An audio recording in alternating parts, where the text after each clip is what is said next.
और ये लोग अल्लाह के लिए तो बेटियां तजवीज करते हैं, वो पाक है, और अपने लिए बेटे जो मरगूब दिल पसंद हैं, और जब उनमें से किसी को बेटी के पैदा होने की खबर मिलती है तो उसका मुंह गम के सबब काला पड़ जाता है और वो अंदर ही अंदर घुटने लगता है, और उस खबर बद के सबब जो वो सुनता है लोगों से छुपता फिरता है, सोचता है कि आया जिल्लत बर्दाश्त करके लड़की को जिंदा रहने दे या जमीन में गाड़ दे। देखो, ये जो तजवीज करते हैं बहुत बुरी है।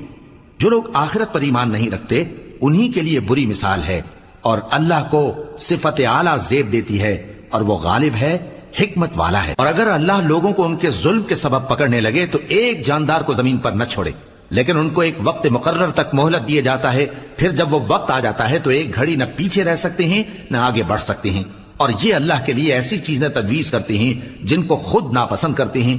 और जबान से झूठ बके जाते हैं कि उनको क़यामत के दिन भलाई यानी नजात होगी।